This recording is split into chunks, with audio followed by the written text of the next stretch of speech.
called Luxo, Lyx. And it does have a somewhat of a small supply, right? It doesn't have over 1 billion tokens or anything like that. But your main key takeaway is this. Hear me out before you shoot me on this one. As we know, guys, Ethereum's ERC20 smart contract token, it is, whether we like it or not, the most popular smart contract out there. It's the most used. Now, while we may feel as though Ethereum is garbage, I get that. It's understanding that there's, what projects have value. Now, this guy who built this blockchain of Luxo, right? It's not on its own contract. It's not a token, it's actual coin. So Luxo, Lyx, this is the co-founder of Ethereum, and he decided to make his own blockchain. And when we talk about utility motion, or we talk about actual utility being used, to me, this guy is smart because he's proven himself in the past, obviously, with Ethereum. And where is he taking it to the next stage? Okay, that's what really caught my eye. Okay, and I said, well, is he just making it some of you guys may think, this guy just made more garbage? Oh, great. I'm going to get invested in this. We bought garbage in the past, so let's buy more garbage. It's not like that at all. Okay, so let's present this. Let's share this little short video clip, and then we'll get more into this. I'll give you some of my own key takeaways, research, tokenomics, all that, right? Smash the like. You want to pay attention to this. Things that have value, supply and demand, okay? Let's go ahead and pull this up, and starting it off with this. Here we go. In my opinion, this will be one of the biggest ecosystems and blockchains in the top 10. Absolutely. That's my personal perspective. Because we are solving exactly the problem that everybody has, which is how do you get users on the blockchain? It's an unsolved problem because nobody is innovating on the core level. Everybody just tries to go with ERC20 and then they build an app on top. But that don't solve the fundamental levels. And the fundamental levels are the ones which are problematic. Actually, we built, since 5 years, I'm thinking about this, and since 3 years, we're literally building all the tech out in detail to have these foundations that we have now. These foundations will go a long way and they will be much more influential than what we have right now. And you get a lot more users in. So where I see Luxo is, it will be the foundation for decentralized social media. It will be the foundation for the NFT space, obviously, the creator space. YouTubers will use it, musicians will use it, artists will use it, VR games will use it. It will be the foundation. It will be the Ethereum for the next generation user. And you could call it Ethereum just fancy. Okay. One of the most biggest ecosystems. I mean, he's going to boast it up. I get it, right? And some people may just still don't see it. And hey, nothing wrong with it. I don't expect anybody to be like, oh, well, Max talked about it, so I'm just going to jump into it. No, not like that. Just provide information. Take it as you will. A fancier version of Ethereum. Oh, well, it's just garbage with whipped cream on it. Just hear me out, guys, okay? I know we give Ethereum a bunch of crap all the time. Hear this out. Jumping into the next part. Let's pull this up from this particular site. This was November of last year, but I got to give a proper intro. So let's pull this up. And this guy, probably not pronouncing his name right. I mean, we heard it on the outline. But basically, it's Mr. Fabian, if I pronounce that right? Yeah, Fabian Vogelsteller. No, he's not Parsteller Excellent. And Marjorie Hernandez of Luxo. She does have a striking resemblance to that one chick from Stranger Things, right? 11, as 11 grew up. But anyway. So, Luxo blockchain releases universal profiles on mainnet. Now, that was a while ago, and I will give you guys an update. It says the feature went live on mainnet, or on their main network blockchain 2 months, again, last year, after it was released on testnet. It goes on to mention some of these things. That a layer 1, which is Luxo, for creatives, co-founder by blockchain veterans Fabian Vogelsteller and Marjorie Hernandez, going live with universal profiles. Now, I will go more deeper into the rabbit hole of that. You want to pay attention to that because when we talk about what really takes the cake for this project, it's the universal profiles. All right, so try to remember that. So it says it's a feature that is at the core of the blockchain's ecosystem and can be used for all sorts of decentralized apps, for example, social media, NFTs, payments, so on and so forth. what I want to point out, I know these stupid ads come up, sorry about that, but this was cited from CoinDesk. But again, this example, it's when you see this statement of the core blockchain's ecosystem and be able to use this like all over social media, even like the big names, the big, the metas and the, so on and so forth, right? Instagram, Snapchat, you name it, right? Integrating the activity of creators under one smart contract based account that's supposed to be more than just a wallet address. This caught my eye, not because it's just Praetorian sharing it, but it caught my eye because I realized as much flack as ERC20 gets, well, there's value. And this guy created something that ended up being still currently the world's most used smart contract. I'm still going to pay attention to that. I'm an investor. I want to pay attention to what has value, whether I may like it or not. So this thing up from Hernandez, that lady, about universal profiles, how they can be compared with a Swiss Army knife. Should we call Luxo the Swiss Army knife of crypto? I don't know if I want to go quite there yet, but it's a multifunctional platform with a lot of different things that you could do. Okay. As you guys know, we just talked about AI with the stellar coverage of the night. Just gonna double check to make sure that branding is off. It is. Okay, that's good. But basically speaking, it's the whole thing of, the objective of what they're going to do towards AI. As we know, he is the godfather of the ERC20 token, still the most used. But in this interview, he mentions that this is not just a new kind of fancy wallet. Remember that example you saw in the video? How he said fancy Ethereum? This is full-on, very flexible account system that on the one hand has a face, but you can also interact with any smart contract whatsoever that people create. Now, this is your aha moment. And the reason why it's your aha moment is because did we not just get done talking about Stellar? Now, you guys watching on the Chopped Up, again, the benefits of watching the live show. We are on the live show currently speaking, but we did talk the living hell out of Sorbonne, Stellar, and so on. So to have something that can interact with any smart contract whatsoever that people create, well, that tells me interoperability. And as you guys know, I'm really big on quant. I'm really big on the whole thing of overledger because it's blockchain agnostic. Is this smart contract agnostic? Hear me out. As we get to the next bit of coverage, I'm going to play a video. And if anything, it's going to explain what Luxo is. Now, this is a deep dive, and this will be, hear me out, about 15 minutes. But you want to hear this. This is not from a content creator, influencer, or anything.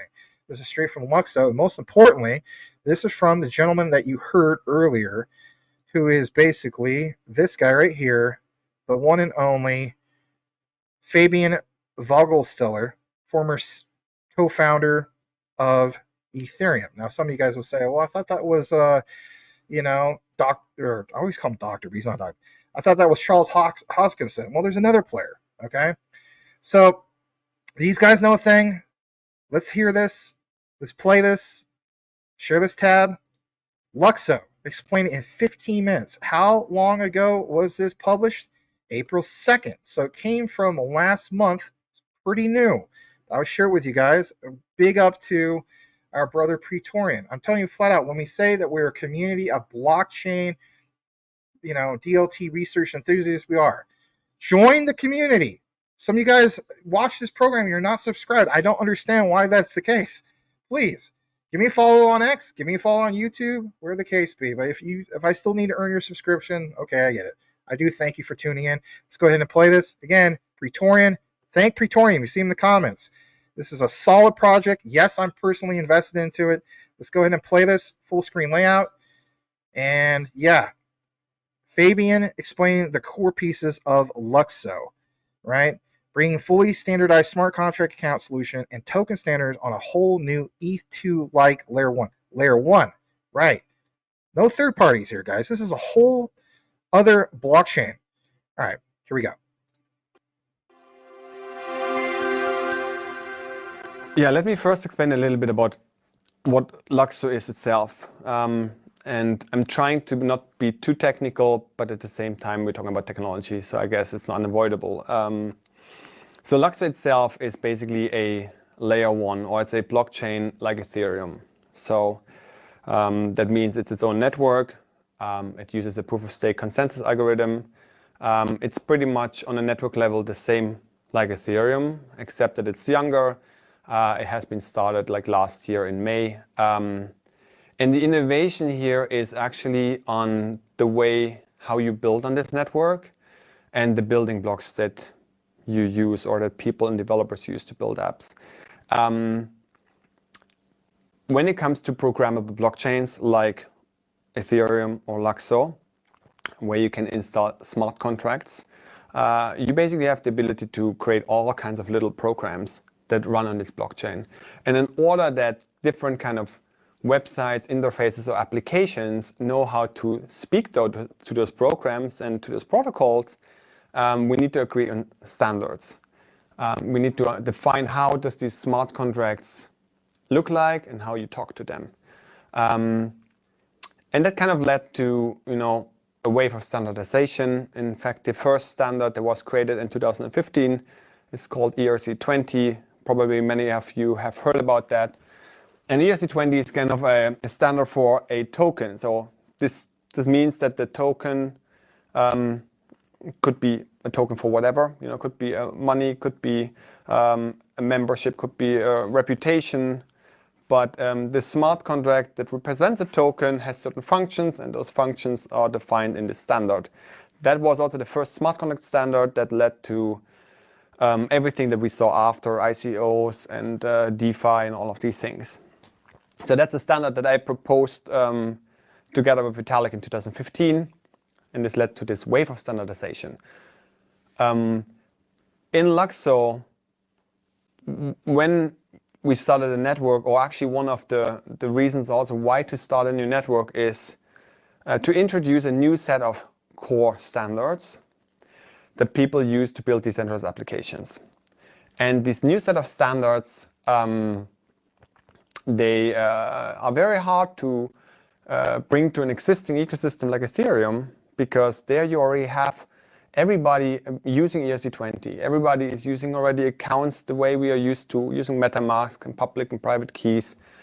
And it's very hard to bring change, right? If you have an ecosystem that already went down a certain path. So when you introduce a new blockchain, you have the ability to actually set the new building blocks and say, hey, this is how we should do accounts. This is how we should do tokens. And this is how we should do other building blocks, that are imperative for creating new kinds of applications. So this kind of standardization, if you want to renew it, if you want to, let's say, improve those existing standards, ideally start with a new network. And in a way, that's kind of what Luxo does as well. And the innovation in Luxo is, besides improving existing standards, is the introduction of a smart contract account system.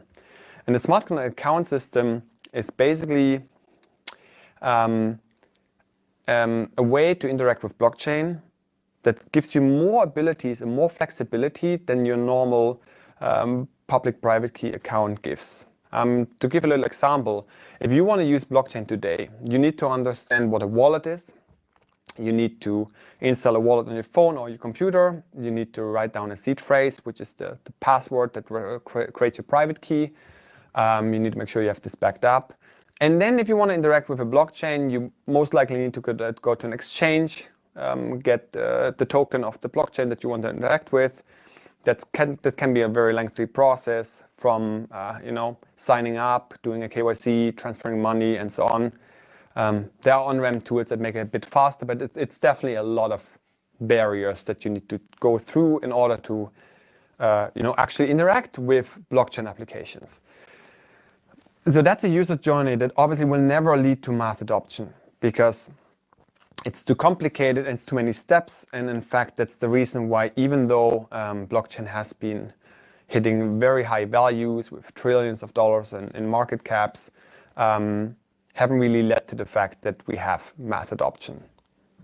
Another fact for this is also blockchains are limited in scalability still, and that's inherently a problem, but also a feature of blockchain. But it's mainly also because the usability has been very difficult.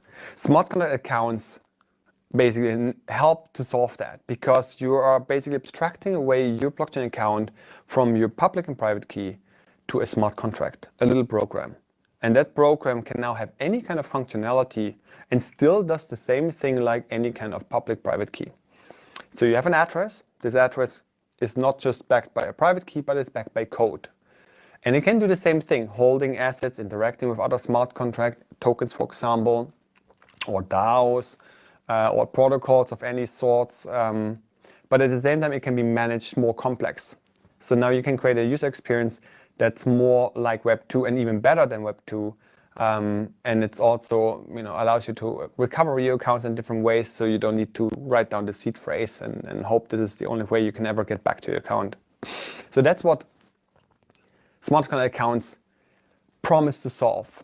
And what I have been doing over the last few years, and together with my team, basically building out such a smart contract account. But not only coming from the idea of doing this as a custom solution where we just build an app and we build custom contracts and we make sure we have that version working and now we can show people, hey, you can have this account, but thinking it from a standards perspective first. That probably comes through the nature that I created the first smart contract standard and that I was thinking about standards, more or less unwillingly for a lot of time now. But basically, we define every building block and every piece in the smart contract account as a standardized piece. In fact, this smart contract account that we have built consists of many standards that plug together as modules that have different functionalities.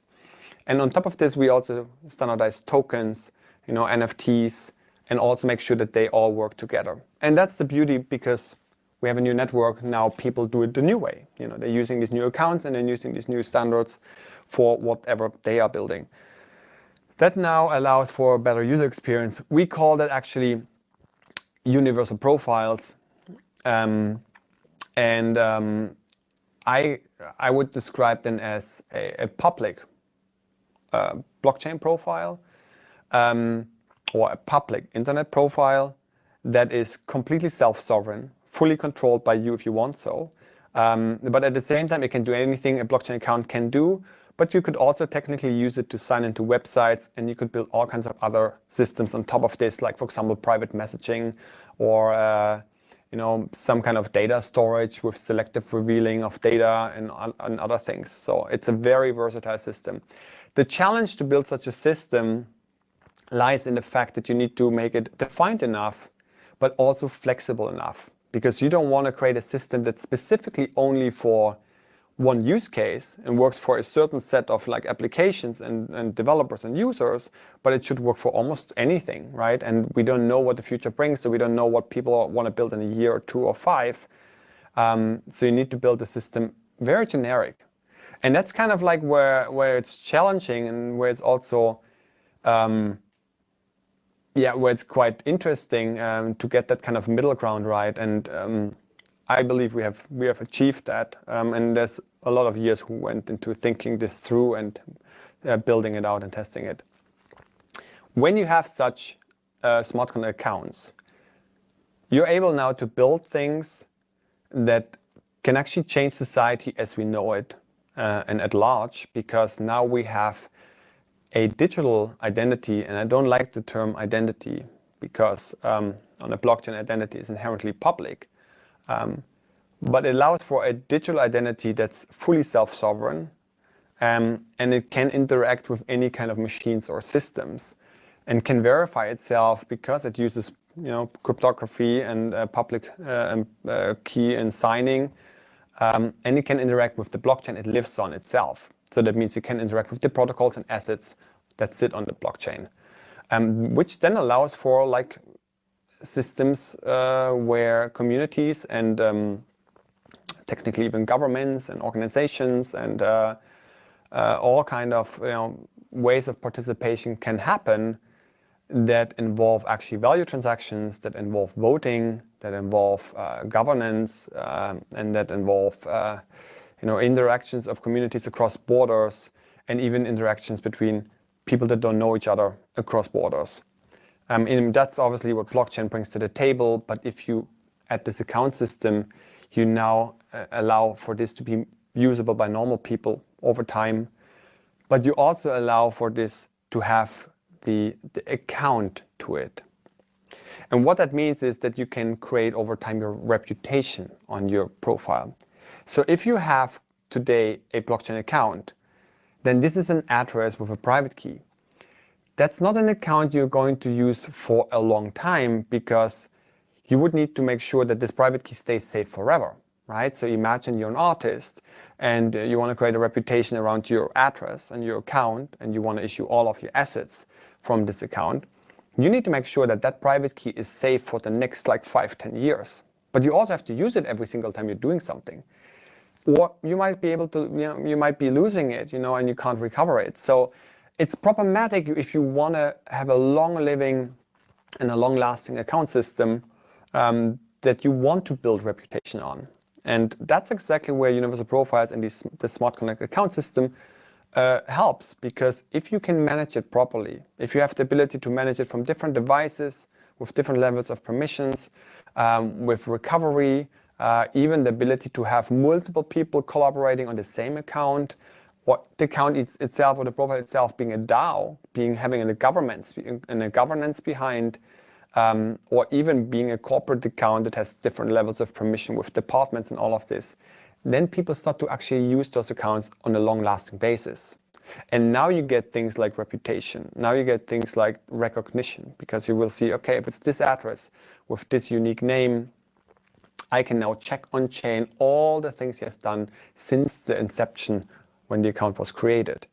So that kind of transparency and traceability allows for a whole new way of how governments can work and organizations can work, and new decentralized organizations can work.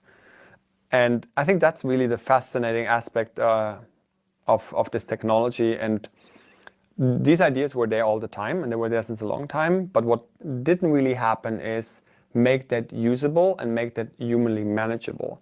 And yes, there were smart contract accounts, and they call it wallets, and some ideas of this, but they were always custom built. They were never built on a standards basis, and they were never built as the core account that is suggested to be used on a network from the beginning. And I guess that's where Lukso is unique, because it's a new network, and everybody on that network uses Universal Profile as their main account. In our little young network, we have now over 15,000 profiles since 2.5 months, since this is released for mainnet, these profiles. And that's quite a growth, given that this is so young. At the same time, those are soft identities, how I call it. And the way of how I differentiate this is in soft and hard identities, is that in hard identity is something that is very important for you personally. It might be your personal data, maybe your like biometric data, maybe your medical data, it's maybe your personal data and address and things like this. This is not something you want to put on the blockchain. And it's also something that can come later once we have more privacy preserving systems and once we have more selective revealing systems. But at the point right now, I think it's very useful for soft identity, and soft identity is basically our day-to-day internet identities that we use. So we go online, we have like a Facebook or Twitter or an Instagram, and those are the identities, that we are easily able and willing to create, play around, and over time, the more reputation we gain, the more we care, the longer we want to keep them, and so on. Those are more playful. And those are not the end of the world if you lose them, potentially even. But those are the ones where experimentation and play can happen. And those are the ones you might want to participate in a DAO or in your community and in friends and whatnot. And that's kind of like where Universal Profiles come in as a first experimentation iteration around new digital identities that are user-owned, and not controlled by a third party in a website.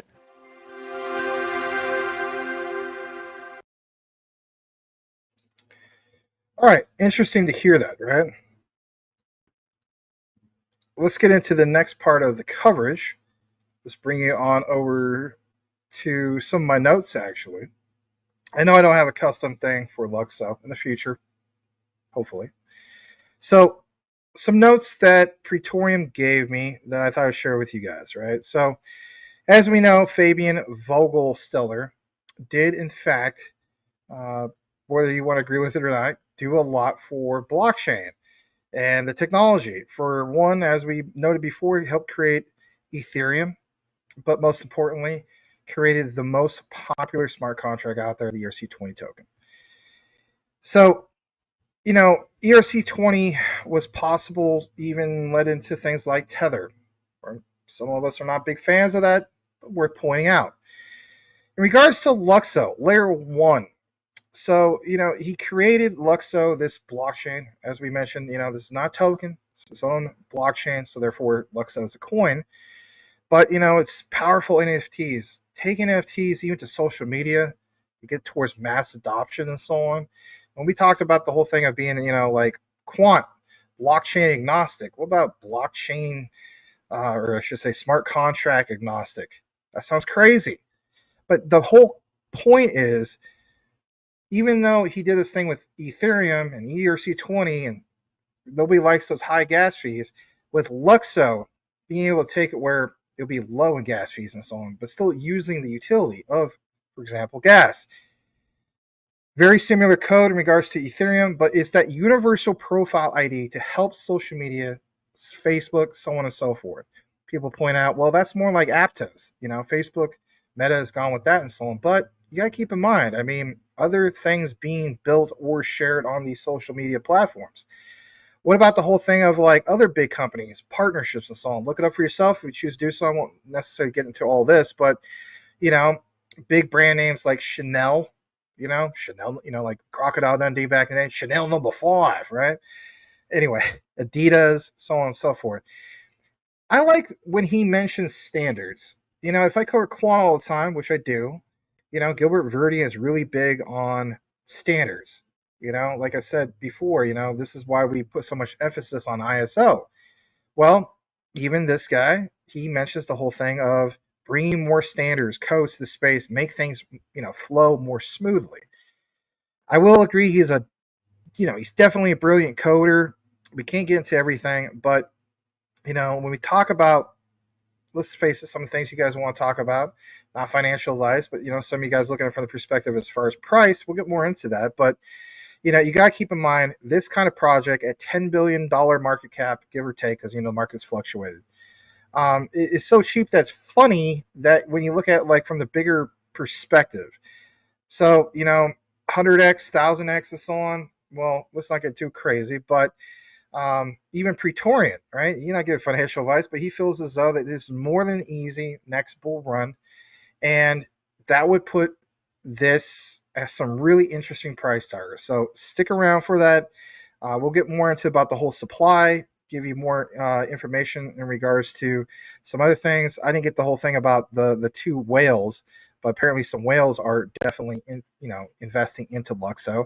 I want to jump over to this next part, and I've gone ahead and fast forward. This is from a 1 hour long interview. I'm not going to share a whole hour, but basically it's more from this gentleman who is Mr. Fabian Vogelsteller. More about universal profiles, but most importantly, ERC725.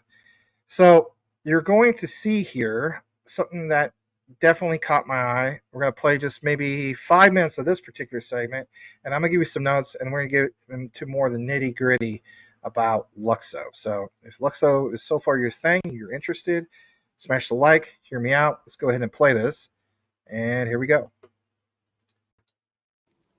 I mean, we will have quite some time before our network will fill up and we see gas prices increasing like we see on Ethereum, which is also essential to make all of these new standards work, because you will do more complex transactions under the hood, in order to have this user experience that we want to have.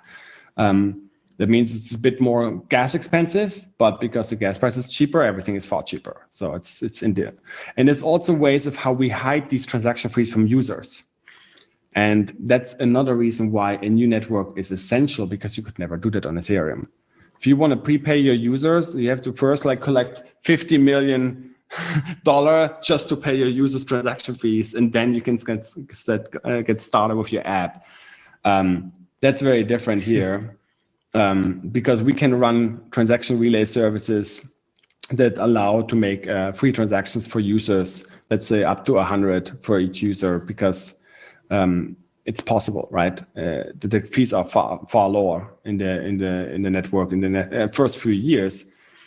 And that allows this kind of user adoption, where a user does not need to go to an exchange to do something, but he can literally, download the browser extension, create a profile, go to the website, do some likes, do some cool stuff, issue an NFT, do something, and never even knew that there was a blockchain under the hood, or Luxo, or Lyx, or how transaction fees are paid and how this stuff works. But I use blockchain all the time in every step. These things will become possible, and they will actually only become possible because of these universal profiles. All right. Actually, under the 3 minutes. So does that sound very familiar to some of the things that we talked about? Obviously, like with quant, blockchain, agnostic, and so on. So the key thing is not even realizing that, like, he mentioned some of the stuff is under the hood, and this universal profile. I like the idea of some of this terminology being used, something that's universal. So what else do we got in regards to this? Well, in my notes, I decided to get more into this. So you heard, for example, Ethereum's co-founder, Fabian Vogelsteller, introducing all this. He talks about, for example, and this is later on in this really long video. I didn't want to play the whole thing, but at one point he introduces the whole thing of transaction relay services. It introduces us back in 2021 on Ethereum. Now, we also know that 2021, that's when the ERC20 smart contract was made. But you got to keep in mind, these relay services and having the whole thing come together with blockchain. Well, transaction relay services in blockchain, if you weren't aware of it, is very significant. And it's basically this. I'm going to get into like maybe 2, 3, 4 things under the umbrella of why it's significant. But guys, it's an improved user experience. Remember how we talked about, like, even with Stellar, if you create something that will lead to mass adoption by creating a great user experience, people want to have that experience. And then if they enjoy it, they won't shut up about it. They'll tell other people, and it just naturally happens when it comes to mass adoption. So improved user experience. You heard a little bit about, fees or gas fees. So with blockchains, as we know, it's a major barrier to entry for some users. Relay services can definitely help mitigate all this. How so? Let's talk about social media. Meta transactions. These allow users to send transactions without directly paying gas fees. The relayer covers the gas cost up front and gets reimbursed later, just like you heard him state in the video. And basically, it's typically going to create this whole thing of, like, allowing the application the user is interacting with to, not get hit with those big fees. There's also a thing called batching. Relayers can group multiple transactions together into a single one, reducing the overall gas cost for everyone involved. I would agree. There at the beginning of this outline, he said it's a fancier version of Ethereum with lower fees. Interesting. What about scalability? Max has to mention that at some point. Yeah, you better believe I'm going to mention that, because anything that was connected with people that used to be part of Ethereum, good God, doesn't seem like Ethereum can scale. So why the hell would you want to get into something like Luxo, right? Well, as we know, blockchains can get congested with high volume of transactions. Relay services, guys, definitely can help alleviate this. How so? 2 main things I want to get into tonight, and that is basically by offloading the work. Yes, they take some of the load off the main blockchain by handling transaction broadcasting and even the management, which will also lead to this other key thing: faster transactions. Isn't that what it's all about? You better believe it. By optimizing how transactions, as we know, are submitted, they can contribute to a smoother user experience. Overall, transaction relay systems in themselves or those services aim to make blockchain interactions more user-friendly and efficient, especially on platforms with high gas fees like Ethereum. So is this really the real next era of Ethereum, but like a fancier version, like you mentioned? Could very well be.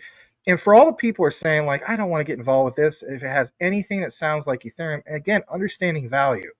For me, I will always recognize and not marry all this stuff or be a maxi in one thing, because I want to recognize I'm still an investor and I want to recognize value. I think there is value with this. And if this is something that, let's face it, has a guy like this particular gentleman who has already proven himself with Ethereum, well, I kind of want to go with somebody that has a magic formula, but is looking to scale that formula. So the next part I want to get into is basically this right here, and that is what you all may be wondering. Luxo, what makes it so unique? What's its top selling point? There's literally an article that answers that question. Let's go ahead and share that as well. Look at this for yourself. Full screen it, make it nice and big for you can see it. So Fabian Vogelstiller, his team created Luxo. It's a blockchain platform specifically for the fashion and lifestyle industry. Say what you want, whether you agree with that or not, that is a big industry.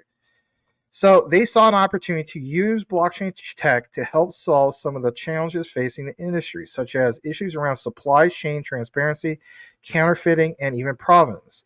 Say what you want, there's some other ones that are looking to solve those issues, right? VeChain when it comes to supply chain, XDC, and so on. So if I'm into those, I want to pay attention to this, and especially when it comes to somebody that, let's face it, has already proven himself with what he has done with Ethereum in the past. Luxo is designed to be a platform for creating and managing what, guys? Digital assets in secure and transparent way. Is there more to it than just that? Yes, there is. It mentions that fashion items, art pieces, it makes sense that we would have what he's going to do with NFTs on the platform. Collectibles. I mean, how many times have we talked about LCX, LeoX, stuff like that? But guys, the point is enabling brands and designers to create their own tokens. We talked about real world assets, tokenization, boom, there you go. Allowing them to manage authenticity, ownership, and value of their digital products. Additionally, Luxo plans to offer a marketplace for these digital assets. So boom, there you go. Even like LCX, this is unique because it's its own blockchain. LCX is still built off of Ethereum. Look what it also mentions. Buyers, sellers can transact with each other in a secure and transparent manner. All right, what about that scalability? Well, it addresses it again. Where's this from? I'm going to give you guys the citation. It's from buytree.com/research. And if you type in Luxo, it'll give you take you right to the link about Luxo revolutionizing the fashion and lifestyle industry. All right, back to the topic about scalability. It says to achieve successful sharding with a D with multiple shards is a complex issue that involves zero knowledge proof components. We talked about this many times, many different projects.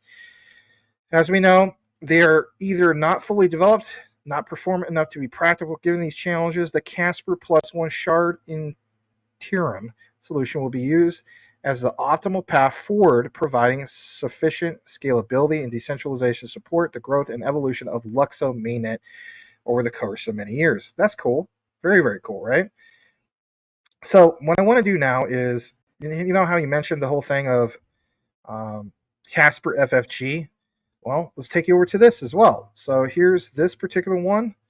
And basically speaking, here is that. Hold on, I got to take you right to that whole thing. So it gives you this whole explanation, and I'm not going to get into the whole big shebang about it and so on. But to summarize it all, Casper FFG makes improvements in a number of PBFTs, characteristics, and so on. What about PBFTs? A permission protocol relies on trusted nodes to run. It is permissionless and introduces a minimal slashing condition. What stands out about it is these things: pipeline voting and robust to attacks. I like this part. It states that Casper FFG is endowed with a special mechanism to defend against two attacks, long-range attacks, and that the nodes must regularly update the latest blocks to forbid or revert blocks that have been finalized. For catastrophic crashes. So as you guys know, this is a problem that even Solana had over the course of a few years. So they're preparing for those what-if moments, even data leakage. So that's there. I wanted to point that out. The other thing I want to get into real quick is this bottom part. Casper FFG realizes POS consensus, and like it says, it appears it's like Ethereum 2.0, but you got to keep in mind it's a lot different, right? So Casper FFG and even Ethereum 2.0 result in this continuous research, but how about Luxo taking it to the next level? All right, what I want to get into before we wrap it up with the more detailed research with when it comes to like tokenomics or the supply, and where to get this and so on. I want to state this.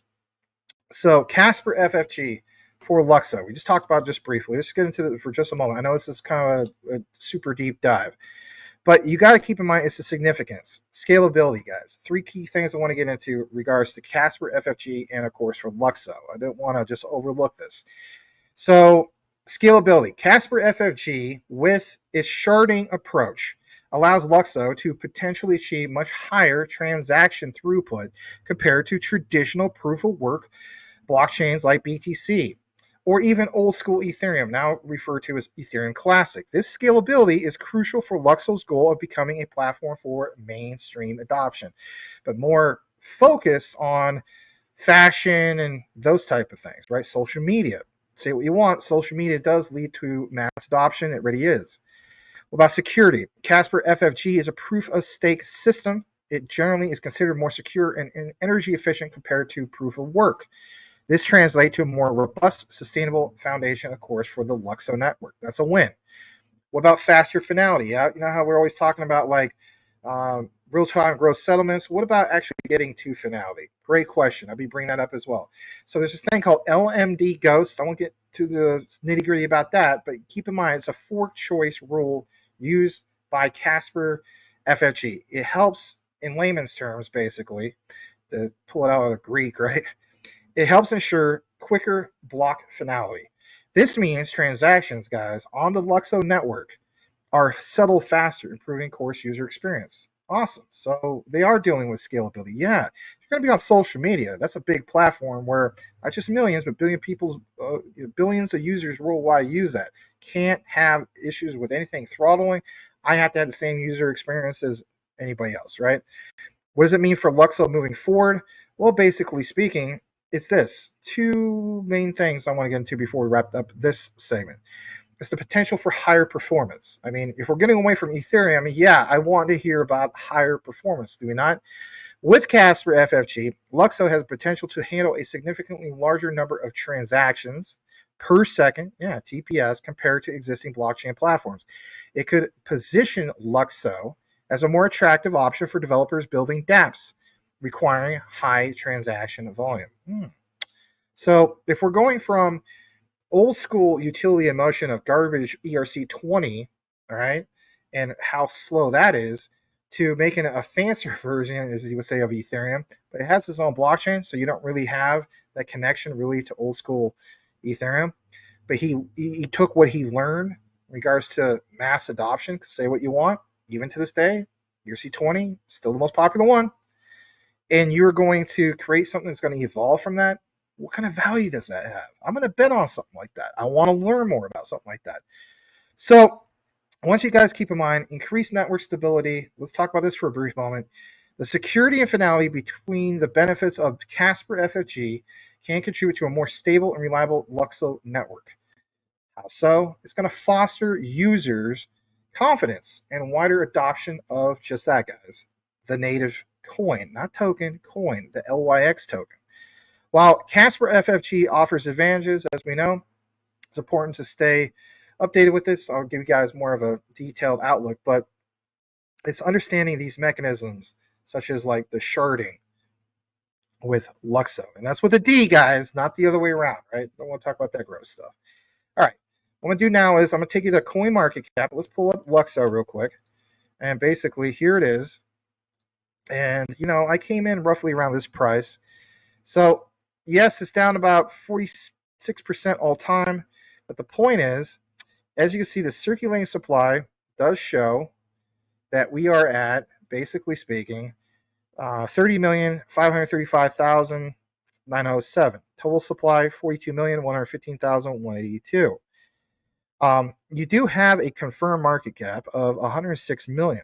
A lot of, stage for growth. I have bought some of this. I don't own thousands of this and so on, but the point is, I'm looking to DCA into this continuously. One thing I want to point out is recently you had all-time lows, and let's face it, if you understand the value of this and you're interested about it, I mean, wouldn't you love to come into something project like this when it's right close to the low? So all-time lows was only 7 days ago when most of the market crashed. It was down to 255. I think my last bag was right around this price, right, 348. So we'll get more into the potential of this and so on here in a bit. If you're wondering about the markets, you can get this. You guys are like me, where you still use KuCoin. You basically, send Tether USDT to KuCoin. You swap it. All right. This whole thing that you can't use KuCoin, hey, you can still swap it. There's MEXC, same issue. But if you don't want to deal with any of that, you're like, to heck with that. I don't want to deal with any of that. Get it from crypto.com, right? So you won't have really any issues with that. So I would probably recommend crypto.com if you don't want to go, deal with that so much. The other thing I want to point out is this is straight from the white paper. So I do have the white paper uploaded. This is what you're seeing right here in that regard. And what you're going to see here is where it says Lukso blockchain, native cryptocurrency, as we know, is LYX. The initial total supply of 100 million LYX will be created in the Genesis block, and it will likely have a small block reward to incentivize validators to produce blocks. It offered offered itself to the public and to stakeholders of the life cycle arena. Buyers will then have a collective crowd ownership, guys, of Luxo's native cryptocurrency, and basically how it's independent from the network initiators, and they could basically use LYX on the Luxo platform. As I got more into this, I said to myself, if you go here, it shows that there is no max supply. And that always wonders me, everybody's wondering about this. It's like, if there's no max supply, this means that they could put out more tokens. People don't like to see that, right? So I decided to dig deeper about this. I was like, well, I don't want just one source. I want multiple sources that talk about this. So coincart.com, maybe you never heard of it. Some of you guys use it. I know some of you guys use it because I see some of you guys post about it on X. But basically speaking, it does mention here that you have 100 million Luxo, okay? And see how it matches? See how it says some people, some sites, they take max and total and they say it's the same thing. But you do see here, I highlighted it, 100 million LYX, total supply 100 million. So I'm leaning towards that's it, but I didn't want to just have one source, okay? I really didn't want to do that. And I said to myself, well, is this the same LYX? Yeah, it says LYX. That is the price. Some exchanges is a little bit different. So roughly 354 is up 10%. So I said, all right, I need another source. Can I have another source? Here's another source. This is actually from EtherScan. And basically, it says, token, Luxo. It says LYXE, but as you see here, 100 million of that. And that matches the price, basically. Because as we know, even going back to CoinMarketCap, I mean, it's just slightly off, 348, right? So I am leaning towards that it is truly 100 million. And that's a heck of a lot better than dealing with something with billions or trillions of tokens. So with that also said, going back into this, circulating is roughly 30%, all right, of the max. And of course, in regards to total, I mean, that's, my God, I mean, that's, what would that be, about 88%? So, you have 88% roughly out there from the total. But from the max, since most of us go by that, you're looking at 100 million. So give or take about 30%. So some people may feel as though that's an uphill battle.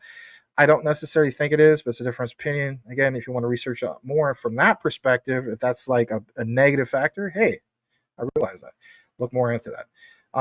But yeah, I'm going to go with what I see on some of this stuff. Next part I want to get into is I didn't want to just talk only about, this deep dive and not give you guys anything new. So what I wanted to share with you guys is this from Transact. This is the last major thing I saw, which is, somewhat recent. It's from February. We're going to play this quick little video, but basically speaking, it's like it says, they're thrilled to fuel their Web3 creator economy through their integration with Luxo's universal profiles. Again, this is one main highlight tonight. Universal profiles, positioning Transact as the go-to on-ramp solution for the Luxo ecosystem. If you don't know who they are, Transact, basically, like it says, making Web3 applications accessible for the UK, buy and sell crypto, blah, blah, blah, right? I'll show you more about Transact because they are very well connected. I'm going to go ahead and play this. I'm not going to play the volume, but I want you guys to see this. Here we go. It says how to get Luxo, right? Universal profiles via Transact, step 1. You get an extension if you choose to do so. Very simple, And again, this is from Transact. So, you're, for the most part, pretty accustomed to how all this works. Buy from 160 plus countries.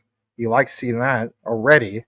Confirm your payment, make the order. Very simple, So when we talk about the ease of access, making things user friendly, like you saw that was posted earlier, crypto on its way, seems a little bit more cleaner and more easier to use than compared to like your Uniswap and so on, right? So that's cool to see that. Glad to share that part with you. And let me go and stop the screen. Let me give you guys some just quick notes. So basically, before we wrap up this segment, if you're wondering about Transact, basically, they are a company that specializes in making it easier for people to buy cryptocurrency. Hear me out on this. With regular money, fiat, right? Just like, in US dollars or even euros. They are essentially an on-ramp solution. They do act as those, they're a bridge between traditional and, the financial systems of the world. But this partnership, Transact and Luxo, why is this significant? Well, I want to get into two main things that caught my eye. For Transact, this integration with Luxo increases their reach. It makes it, though, their services are available to a wider audience. Isn't that the whole point? Particularly those that are interested in the creator economy on the Luxo blockchain. They're positioning themselves as the preferred way to buy LYX, which is, as we know, the native coin on the Luxo blockchain. What's the benefits for Luxo? Great point. Having Transact integrated with the universal profiles makes it much more easier for new users, especially in the creative fields, to enter Luxo ecosystem. By simplifying the process of buying LYX in itself, Luxo can potentially attract more creators, developers to the platform. Again, like when we were talking about, Solar that seems similar, but instead of, Stellar, this is Luxo. So there's some similarities. That's cool. They're looking to foster a more vibrant and active creator economy. I myself a creator. Maybe I should look more into that from my own benefit. Overall, I want you guys to understand this partnership is a win-win. Luxo and so on for both companies. The other one was Transact. It allows them to gain access to a new market of potential users, and even for Luxo, it can remove a barrier to entry for those who want to participate, of course, in their own creative economy. It's a big win. If you're wondering a little bit more about Transact and you think, I never heard of them, they don't seem that big of a deal. They're a huge deal. Look at this for a second. I went over here. I saw some information in regards to them. Transact basically enables users, to buy, sell crypto from an app available across 170 plus countries on 75 blockchains via cards, banks, transfers, and so on. These are some big names. Look at this: Ledger, MetaMask, Decentraland, QuickSwap, even Coinbase Wallet, Trust Wallet, designed for developers. It shows an example of some of the code, okay? And you can see how, they're not some fly-by-night outfit. Look at the wallets that are supported here. So they power the best in Web3.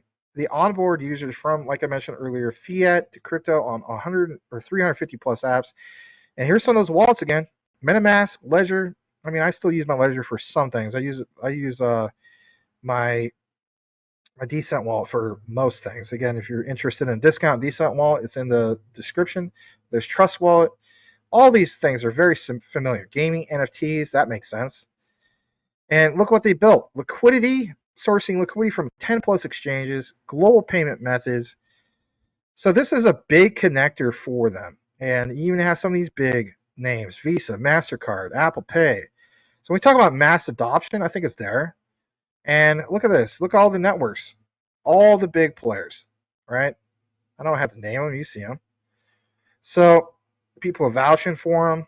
And remember how I always talk about JASMY and SBI or XDC, SBI? They're even part of the mix. That's big. That's what we're pointing out. So again, I like how all this stuff comes full circle and being able to bring it to you guys. So the next thing I would just want to just do before I wrap it up is just mention to you guys just real quick. And that is this. All right. Some of you guys want to know how much could this potentially be worth? Well, never financial advice, but once in a while I will give you guys some examples. And shout out to Praetorian for this particular one. So LYX, right? LYX with the price of Uniswap. So here's LYX on the left, Uniswap on the right. You have, for example, like it says 350, Uniswap 933. Doesn't seem like a big increase, but it's LYX with the current market cap. I should say big increase. That's a huge increase. So excuse me, I got ahead of myself. LYX on the left, 350. Uniswap is currently 933 on the right. But LYX with the market cap of Uniswap would put LYX at $232.85, which, currently speaking, would be a 66.53x. That ain't too shabby at all. I think it has way more potential than this. I would agree with Praetorian that I think this is or does have the potential to be a 100x instead of just a 66.3x. But who's complaining about that? So again, it's all about what you choose to do, where you think it's going to go. But to also give you an idea in regards to market cap, here's Uniswap sitting at number 22. And you got to keep in mind, that's only a $5.7 billion market cap. If LYX, with all its connections for Lukso, could go even higher than this, well, then that would put the market cap to, 10 billion plus. And at the height of the bull market, this would put it into some of these other ones, like your Chainlinks, above Polygon, maybe above Polkadot. There's a lot of upside potential. Why is that? Because, let's face it, guys, this guy, he's proven himself. He created the ERC20 smart contract. See what you want. It's value, understanding supply and demand. He has some big ideas and things he's looking to do, but those ideas are coming into fruition. And that caught my eye, and I thought to myself, I would introduce it to you guys. Some of you guys asked what cold storage solution I use.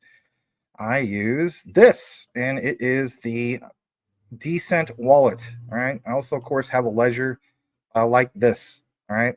You can get a discount basically from going into the affiliate link, which is in all the live video descriptions and recorded and so on. And for the yahoos that are out there, they're like, this is just a shield. And, we'll fix point this out. And it's a great point. Were you aware that you don't necessarily get a discount link just going straight to the site? No, you actually have to go through a platform like this. So how cool is that? I don't think anybody's complaining about that. But anyway, use the link, get a discount. There's another one here. If you're the type of person you want to get one for you and your significant other, you can get two of them. They actually have another promotion, which is this, and I think this is cool. You can get an all-in-one card wallet plus backup card package. Interesting. I thought that was cool. And again, one of the main key things I like about the Decent wallet is not having to do the red tape of jumping through all the hoops for XDC and the custom folder. I mean, Edward Vincent can vouch on that. Some of you guys can too as well in regards to Ledger. That was a pain in the butt. You don't have that problem. You literally open up your phone, it's on your app, track everything that's going on, right? And saying goes, not your keys, not your crypto. You know the drill. Check it all out though if you wish to do so. It is truly the cold storage solution that I use for the most part. There's still some on Ledger that I kind of split it up on it and so on. So it is what it is. But if I have preference over one, I'm going with this one. A lot easier to use and so on. And some people, even to this day, still ask me which one to use.